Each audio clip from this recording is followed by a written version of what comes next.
Programme जी का जहां हम और आप एक मर्तबा फिर एक साथ। उम्मीद है अल्लाह ताला के फजलो करम से आप सब खैरियत से होंगे। वतने अजीज और हम सब के लिए सलामती की बहुत सी दुआओं के साथ अपने आज के प्रोग्राम का आगाज करते हैं। नाज़रीन, लाहौर से दूर हम आपको लिए आए हैं एक ऐसे शहर में जो तारीखी लिहाज से अपना एक मुनफरिद मुकाम रखता है। हम किस शहर में मौजूद हैं इसके हवाले से आपको थोड़ा सा इंतज़ार करना पड़ेगा और रहना पड़ेगा हमारे साथ। हम इस शहर की बताएंगे आपको तारीख, दिखाएंगे यहाँ की गलियाँ और बाजार और मिलवाएंगे आपको यहाँ के लोगों से और दिखाएंगे कि यहाँ पर घरेलू सतह पर किस तरह का काम भी किया जाता है।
आप भी सोच रहे होंगे कि मैं इतना एक्साइटेड क्यों हूँ, तो शायद कुछ अंदाज़ा भी आपको हुआ होगा कि एक्साइटमेंट इतनी क्यों होती है। तो मेरा भी ये पैदाइश का शहर है। इन्हीं गलियों और बाज़ारों में तालीम हासिल की और बहुत छोटी उम्र में मैंने एक तहरीर लिखी थी गुजरांवाला के हवाले से। शायद वो कहीं अभी भी एहसास दिल में दबा हुआ है कि गुजरांवाला को उस तरह से हाईलाइट नहीं किया गया। लाहौर बहुत बड़ा शहर है, इसी तरह से एक तरफ सियालकोट बड़ा शहर है जिनको सनती लिहाज से भी अहमियत हासिल है, लेकिन गुजरांवाला की सनती अहमियत से भी किसी तौर इनकार मुमकिन नहीं है। और यही वो एहसास कहीं आज भी दिल में मौजूद है और मुझे खुशी इसी बात की हो रही है कि मैं अपने शहर को हाईलाइट करने जा रही हूँ और यहाँ की जो अहम जगह हैं, यहाँ की अहम जो सनतें हैं, उनको आज अपने इस प्रोग्राम में मौजू बनाऊंगी और आपको लिए चलेंगे कुछ ऐसी जगहों पे जो शायद आपके लिए भी नई होंगी। जी तो नाजरीन, ये हैं वो गलियाँ जहाँ पर मैंने अपना बचपन गुजारा। मैंने सोचा था कि मैं अपनी अम्मी को सरप्राइज़ दूंगी और आप लोगों को भी उनसे मिलवाऊंगी, लेकिन मेरा सरप्राइज़ तो धरे का धरा रह गया। मेरी अम्मी आज बाहर बैठी है, मुझे देख रही है और इस इलाके की ये खूबसूरती है कि यहाँ पर सब लोग अभी भी उसी तरह से एक दूसरे के साथ बैठते हैं, बात करते हैं, एक दूसरे का ख्याल रखते हैं। जो पड़ोसियों के हकूक़ यहाँ पर देखने में नज़र आते हैं वो शायद लाहौर या किसी और शहर में दिखाई नहीं देते। यही वजह है कि अम्मी बाहर बैठे हुए हैं, तो आइए हम उनसे मिलते हैं और आपको भी मिलवाते हैं और आपको आज मैं वो घर भी दिखाऊंगी जहाँ पर मैंने अपना बचपन गुजारा।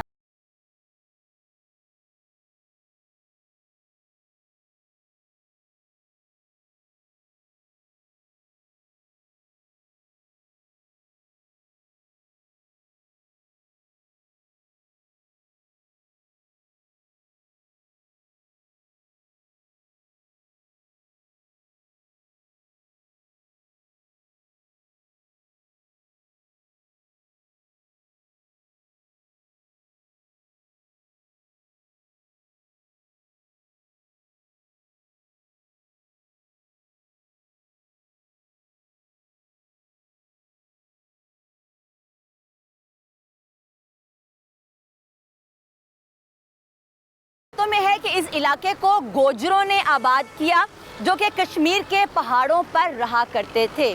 बाद अज़ां ईरान के शिराजी कबीले ने इस इलाके को फतह किया और उन्हीं के किसी एक सरदार के नाम पर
बमबारी करना या उनके खिलाफ फ़िज़ाई हमलों को इस्तेमाल करना बरतानवी हुक्मरानों ने अपनी पॉलिसी का हिस्सा बना लिया। विंस्टन चर्चिल ने 1920 में पहली मर्तबा एरियल पुलिसिंग की इस्तिलाह को इस्तेमाल किया। ये वो वक्त था जब इराक में शिया और सुन्नी बरतानवी कंट्रोल के खिलाफ मुजाहरे कर रहे थे। नाज़रीन, कितनी अजीब बात है कि गुजरांवाला के गयूर अवाम ने उस वक्त साम्राज्य निज़ाम के खिलाफ भरपूर मुजाहरे किए, लेकिन इंडिया और पाकिस्तान दोनों में इस हवाले से कहीं पर कोई मुस्तनद तारीख नहीं मिलती है।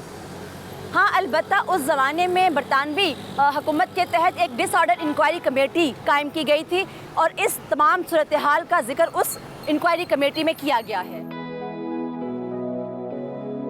जलियांवाला बाग के सानहे के बाद हिंदुस्तान भर में सोग की सी कैफियत थी और हर जगह पर पुरअमन मुजाहरों का आगाज़ किया गया। इसी सानहे के रद्द अमल के नतीजे में गुजरांवाला में भी रद्द अमल का इजहार किया गया और पुरअमन मुजाहरों का आगाज़ किया गया। नाज़रीन, जैसा कि हमने आपको प्रोग्राम के आगाज़ ही में बताया था कि हम आपको गुजरांवाला की कुछ तारीखी इमारतों की सैर भी करवाएंगे।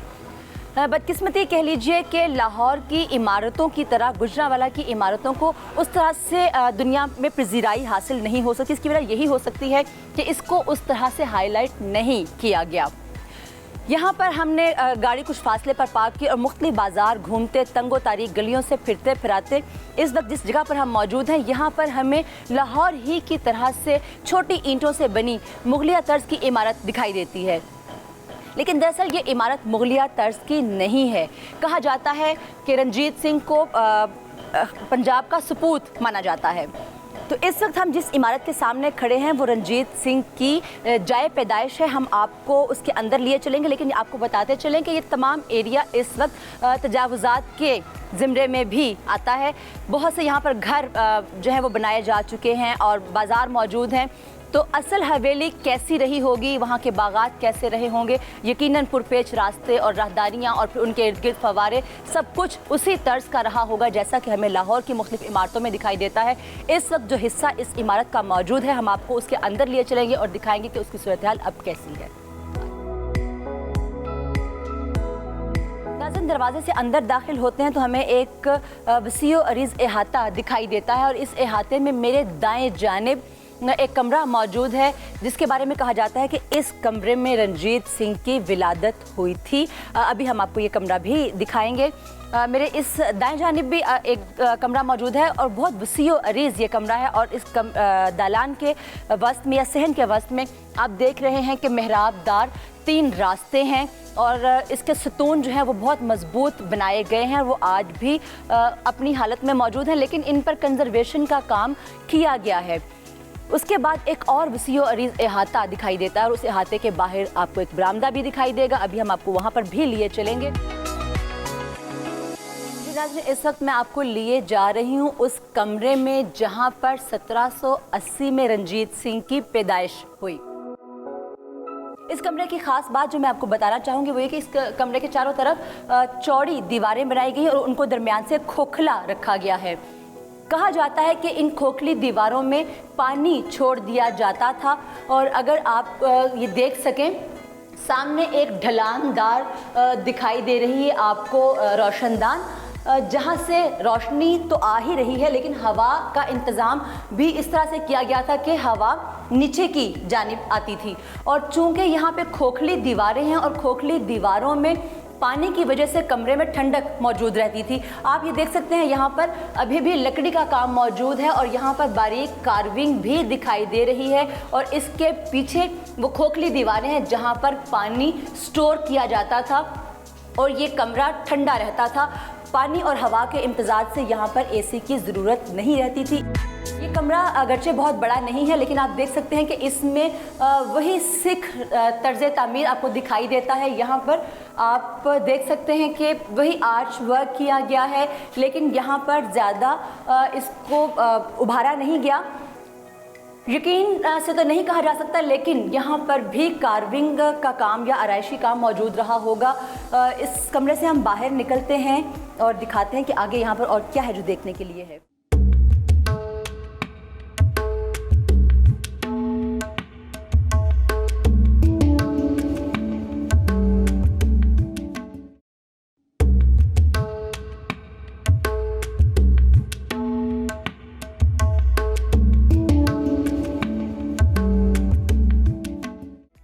नाज़रीन, उसी कमरे से मुत्तसिल एक और कमरा है और इस कमरे में दाखिल होते ही ठंडक का एहसास होता है। इस कमरे का तर्ज तामीर भी उसी तर्ज का है। यहाँ पर भी दीवारों में होल किए गए हैं, इनको खोखला बनाया गया है और इनके अंदर आप देख सकते हैं कि अभी तक यहाँ पर सीलन मौजूद है और दीवारें बिल्कुल ठंडी हैं और बहुत ही ज़्यादा गर्मियों में यहाँ पर यकीनन ज़रूरत नहीं होती होगी किसी भी किस्म के पंखे या एसी की। अभी भी यहाँ पर बहुत ज़्यादा ठंडक कमरे में मौजूद है।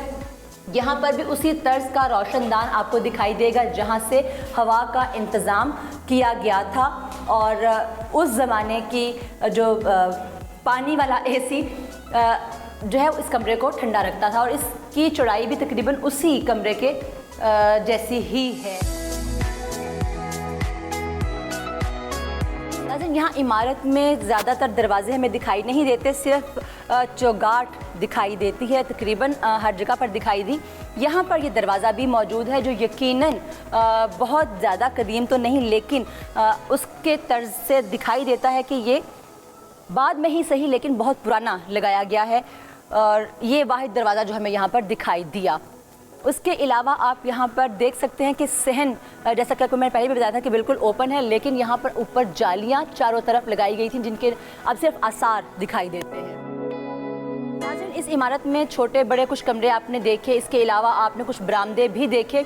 इस वक्त मैं जिस कमरे में दाखिल हो रही हूँ वो बाकी तमाम कमरों की निस्बत थोड़ा कुशादा दिखाई देता है जो यकीनन उस ज़माने में मेहमान खाने के तौर पर इस्तेमाल किया जाता रहा होगा। आज भी अगर आप देखें तो हमारे यहाँ जो तर्ज़ तामीर है वो इसी तरह से है कि दाखिली दरवाज़ों के साथ मेहमान खाने ज़रूर तामीर किए जाते हैं ताकि घर के अंदर ख़वातीन का पर्दा बरकरार रहे।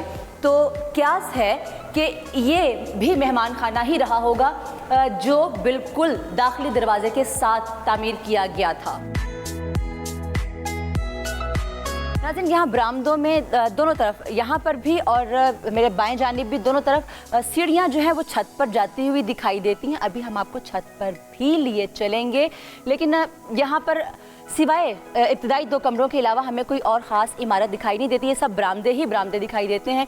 ये किस तर्ज के रहे होंगे, यहाँ पर किस तर्ज से रिहाइश इख्तियार की जाती रही होगी, अभी हम यहाँ पर लोगों से जानने की कोशिश करेंगे और आपको बताएंगे भी और दिखाएंगे कि यहाँ पर किस तरह से रिहाइश इख्तियार की गई थी। यहाँ पर ये उनका आबाई घर है, जो हमें बताया गया कि ये उनका आबाई घर था। उनके वालिद की जो मड़ी है वो भी यहाँ कहीं नज़दीक ही में दफन है। और रंजीत सिंह के बारे में भी कहा जाता है कि उनकी मड़ी 2 हिस्सों में तकसीम की गई थी। एक को लाहौर में दफन किया गया और दूसरी उनके वालिद महान सिंह की मड़ी के करीब ही उनको दफन किया गया था। अभी हम आपको महान सिंह की जो मड़ी है वहाँ पर भी लिए चलेंगे और वहाँ पर रंजीत सिंह को भी आप देख सकेंगे कि उनकी मड़ी भी मौजूद है। और अभी आप इमारत की जो खस्ता हाली है वो देख सकते हैं। अगर इस इमारत पर थोड़ी सी तवज्जो दी जाए तो यकीनी तौर पर यह भी लाहौर की दिगर इमारतों की तरह एक बहुत खूबसूरत इमारत हमें नज़र आ सकती है। और टूरिस्ट यकीनी तौर पर यहाँ पर बहुत दिलचस्पी से इस इमारत को देखेंगे और पाकिस्तान की सियाहत में एक अहम पेशरफ्त हो सकती है और पाकिस्तान की सियाहत को फ़रोग़ देने में ये इमारत एक अहम किरदार अदा कर सकती है। आप देख सकते हैं कि इस कमरे के अंदर भी हमें मुख्तलिफ आर्चेज़ दिखाई देती हैं। कमरे का फर्श भी निहायत अबतर हालत में हमें दिखाई दे रहा है। इसके अलावा आप देख सकते हैं कि यहाँ पर जदीद ईंटों का इस्तेमाल किया गया है और इमारत वाकई में बहुत ही खस्ता हाली की तरफ माइल दिखाई देती है, जहाँ पर मुख्तलिफ अदवार में अगरचे काम किया गया, क्योंकि यहाँ पर हमें दिखाई दे रही हैं मुगलिया तर्ज की या सिख दौर की बनाई गई पतली बारीक ईंट भी दिखाई दे रही है और थोड़ी बड़े साइज़ की टाइल जो है वो भी दिखाई दे रही है। इसका मतलब कि इसको मुख्तलिफ अदवार में कंजर्वेट किया जाता रहा है। अभी भी अगरचे इसकी कंजर्वेशन का काम जारी है, लेकिन आप इमारत को देख सकते हैं कि अभी इसके ऊपर बहुत काम करना बाकी है।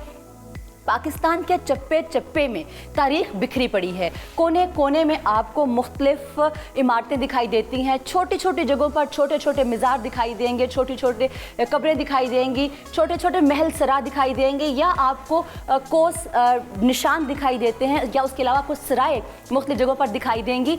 तो ये तमाम जो तारीख़ है ये हमारा असासा है, हमारा विरसा है। इसको महफूज करना हमारी ज़िम्मेदारी है।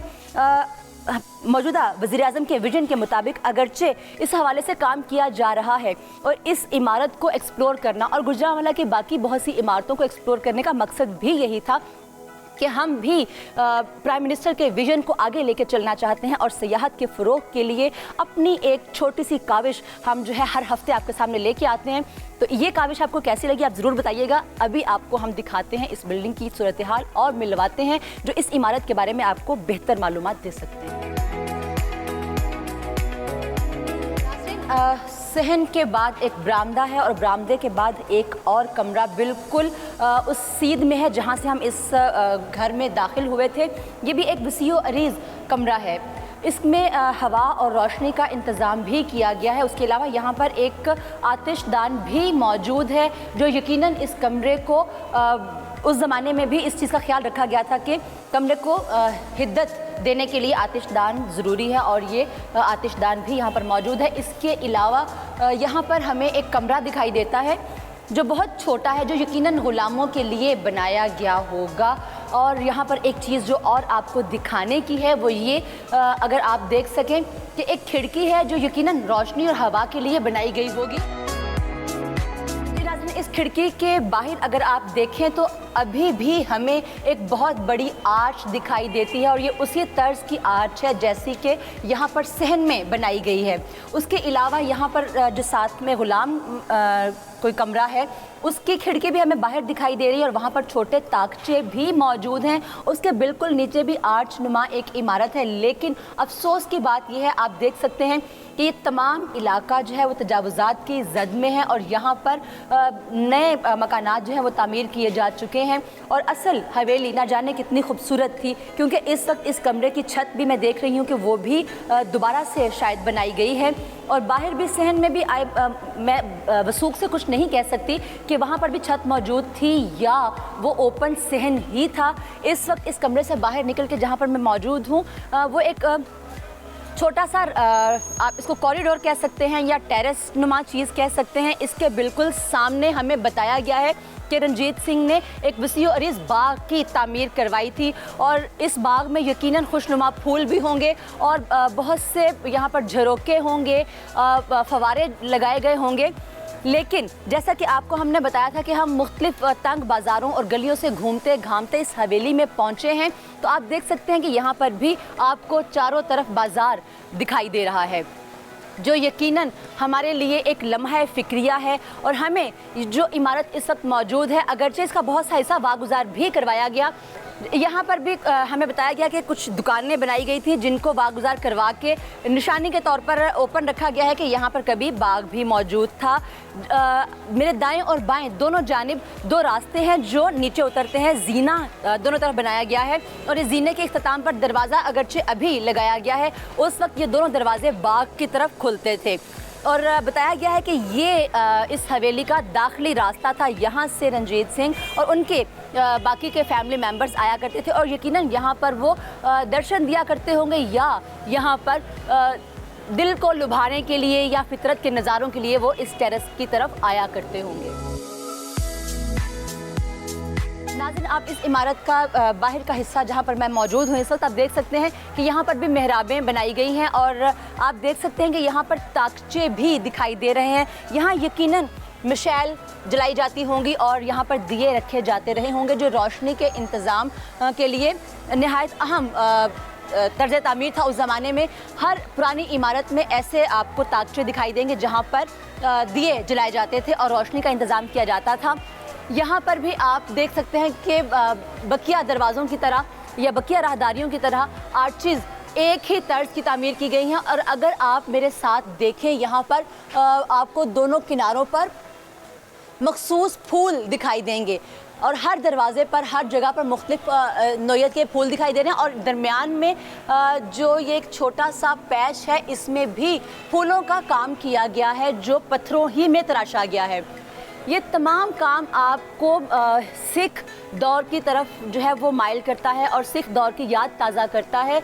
ये उसी ज़माने की कार्विंग यहाँ पर आज भी मौजूद है। इसके ऊपर के हिस्से पर भी एक बड़ी आर्च बनाई गई है और उस बड़ी आर्च के दरमियान में मिशैल्स के लिए रास्ता रखा गया है और उसके दरमियान में खिड़की भी मौजूद है और ये सब एक ही कमरे में मौजूद।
इस वक्त हम अंदरून ख्याली गेट में मौजूद हैं और यहाँ से गुजर कर ही अभी हमने आपको दिखाया रंजीत सिंह का घर।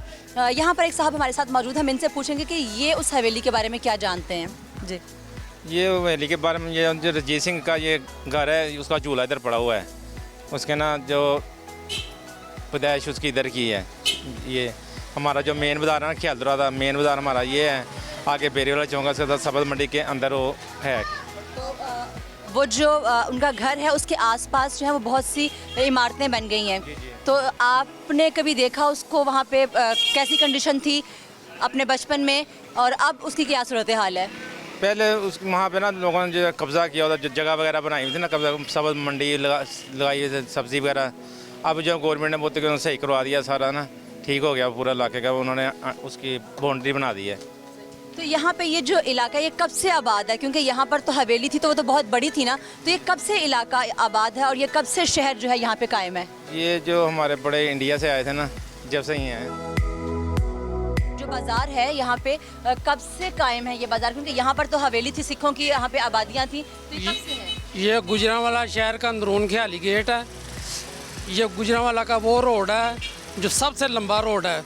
यहाँ ख्याली तो से शुरू होता है, कच्ची फतोमंड तक जाता है, तकरीबन 7 मील का एरिया है। गोंदला वाला चौक आता, फाटक, सिविल अस्पताल आता, तमाम रोड। ये हवेली पहले होती थी वसाखा सिंह की, एक ये थी और एक तलवंडी मूसा खां में है। और इस बाज़ार में आगे जाए मच्छी मंडी में उसकी रिहाइशगाह है रंजीत सिंह की, जो सिखों का सरदार हुआ यहाँ। तो अब भी वहाँ पहले यहाँ सब्ज़ी मंडी चौकी, पुलिस चौकी बन गई थी। फिर सिख सरदार आए थे तो उन्होंने खाली करा के तो अब महफूज हो गई वो, मतलब हवेली है वो। अच्छा, मैंने अभी यहाँ पे एक गली में एक बिल्कुल एंड पे जाके, ये पीछे ही गली थी, वहाँ पे एंड पे मैंने देखा कि हवेली है। वो किस चीज़ की थी? ये गुज्जरों की हवेली थी। ये इधर इमाम बारगाह भी है, तो मतलब वो नामवर वो ये शख्सियत थी। ये हवेली थी। अब जब मकान नया बन गया, वसाखा सिंह की थी, और वो हवेली है वो रिहाइशगाह मच्छी मंडी में रंजीत सिंह की। अच्छा, गुजरांवाला में और आपको कुछ तारीखी जगह जो आपको पता हो? शेरावाला बाग में है रंजीत सिंह की बारादरी, वो भी अब हुकूमत ने नए सिरे से बनवाई है। और करीब में इमनाबाद है, वहाँ उनके दरबार हैं। सियालकोटी गेट है, इधर सियालकोटी गेट है थाने बाजार के आगे। अच्छा, यहाँ पे दरवाजे कितने, कुछ अंदाज़ा कितने दरवाजे हैं यहाँ पे? 7 दरवाजे हैं। ख्याली दरवाज़ा, गिरजाकी दरवाज़ा, सियालकोटी दरवाज़ा, इमनाबादी दरवाज़ा, लाहौरी दरवाज़ा, इस तरह 7 दरवाजे हैं। कच्चा दरवाज़ा ये आप जहाँ खड़े हैं, ये अंदरून ख्याली दरवाज़ा है। नाज़रीन, इस वक्त शेरांवाला बाग के सामने मैं मौजूद हूँ। जब मैं छोटी सी थी तब मैं अपनी अम्मी और अब्बू के साथ यहाँ पर आया करती थी, और आज आपको मैं लेके आई हूँ यहाँ शेरांवाला बाग में। अपने बचपन की यादें भी ताज़ा करूँगी और देखूँगी कि अब इसकी सूरत हाल कैसी है। तो आइए मेरे बचपन के पार्क में मेरे साथ।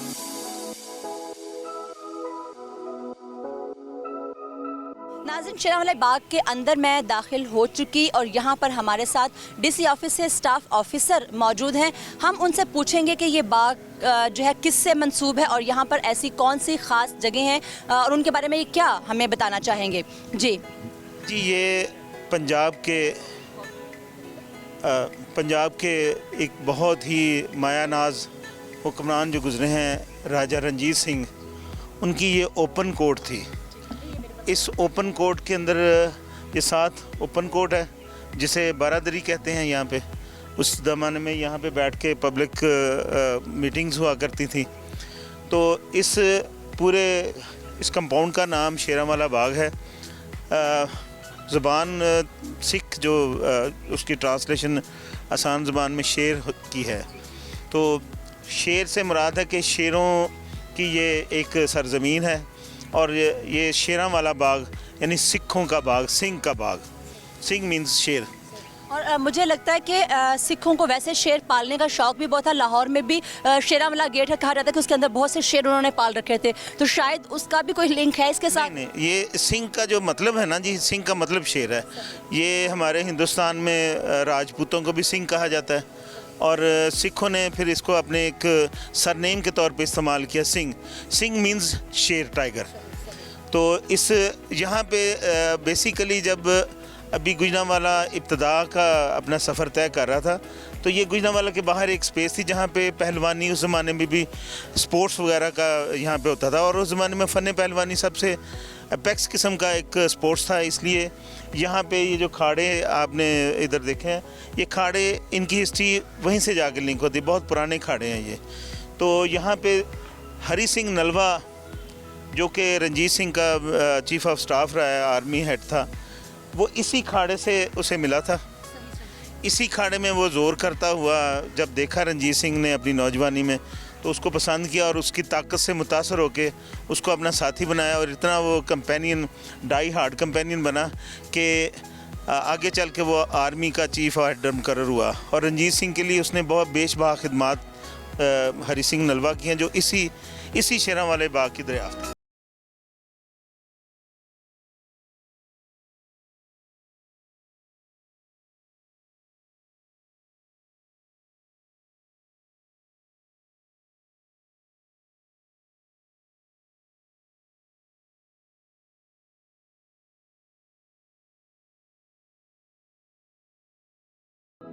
नाज़रीन, इस वक्त हम बारादरी में मौजूद हैं और हमारे साथ राना फरीद मौजूद हैं जो हमें इस बाग के बारे में बता रहे हैं। इस बारादरी के हवाले से क्या ख़ास बात थी, ये क्यों तामीर की गई थी? सिख दौरे हुकूमत के दौरान यहाँ पे सिख हुक्मरान बैठ के लोगों के मसाइल सुना करते थे और कॉमन पब्लिक के लिए यहाँ पे दरबार मुनक्कद होता था और उस दरबार में बैठ के यहाँ के फैसले होते थे। सल्तनत पंजाब के मुख्तलिफ फ़ैसले यहाँ पे किए जाते थे। ये जो काशीकारी आपको दिखाई दे रही है, ये यकीनन उस वक्त ही नहीं, हमें बताया गया है कि ये बाद में इसे कंजर्वेट किया गया है। तो आप इसकी कंजर्वेशन से अंदाज़ा लगा सकते हैं कि ये अपने दौर में कितनी खूबसूरत जगह रही होगी। अभी हम इनसे मज़ीद जानने की कोशिश करेंगे कि आप इस जगह की कंजर्वेशन के लिए ओवरऑल यहाँ पर कितनी जगह हैं जिनको कंजर्वेट करना भी बाकी है? यहाँ पे बेशतर जो तारीख़ी मकामात हैं उनको हमारे मौजूदा डिप्टी कमिश्नर साहब लेके आ रहे हैं इस प्रोग्राम के तहत कि उन सब को रिस्टोर किया जाए, उनकी असल हाथ में बहाल किया जाए। जिसमें सबसे पहले जो प्रायोरिटी दी गई है वो हवेली रंजीत सिंह है, जहाँ जो जाए पैदाइश है राजा रंजीत सिंह की, वो बेसिकली उसके दादा का घर है। तो वो अंदरून शहर वहाँ पे एक बहुत बड़ी हमने इंक्रोचमेंट रिमूव करने की कंप्लेन लॉन्च की थी, जिसमें हमने उसका जो असल ओपन कोर्ट यार्ड है उसको भी क्लियर किया और हवेली रंजीत सिंह को भी हमने टेक ओवर कर लिया। अब उसको रेनोवेट करने का सिलसिला अगला स्टेप हम अभी ले रहे हैं और जितना भी वहाँ पे एनक्रोचर्स थे उसको रिमूव किया है। और ये बहुत बड़ी हमारी काविश और कोशिश है ज़िली इंतज़ामिया की कि यहाँ पे जितनी भी यादगारें मौजूद हैं उन्हें हम एक्सपोज टू द वर्ल्ड करें। तो इसका चर्चा पूरी दुनिया में आ रहा है, इसका रिस्पॉन्ड हमें मिल रहा है, इसका इतना अच्छा एक्सपोजर है रंजीत सिंह हवेली, क्योंकि जो सिख दौर है बेसिकली सिख उसे अपनी रिवाइवल समझते हैं कि बाबा जी गुरु नानक देव जी के बाद जो सिखों के लिए सबसे बड़ी खिदमत है वो रंजीत सिंह के हाथों हुई है। और रंजीत सिंह का ज़माना सिख मज़हब में यूँ समझा जाता है कि उनका बड़ा वो हॉली इरा है और जिसमें उन्होंने पूरी तरह आज के जो 18 लाख दुनिया में फैले हुए सिख हैं उनकी बेस राजा रंजीत सिंह के हाथों से बनी है। और ये शहर भी बेसिकली शहर नहीं था, ये मुग़ल दौर तक एक गांव ही था खानपुर सांसी के नाम से। यहाँ पे एक गुजरों की छोटी सी बस्ती थी जिसको तरक्की दे के राजा रंजीत सिंह के दादा राजा चढ़त सिंह, उन्होंने इसको एक छोटी सी बस्ती से शहर का मकाम दिलाया और रफ्ता रफ्ता ये तरक्की करता आज पाकिस्तान का 5वां बड़ा शहर है।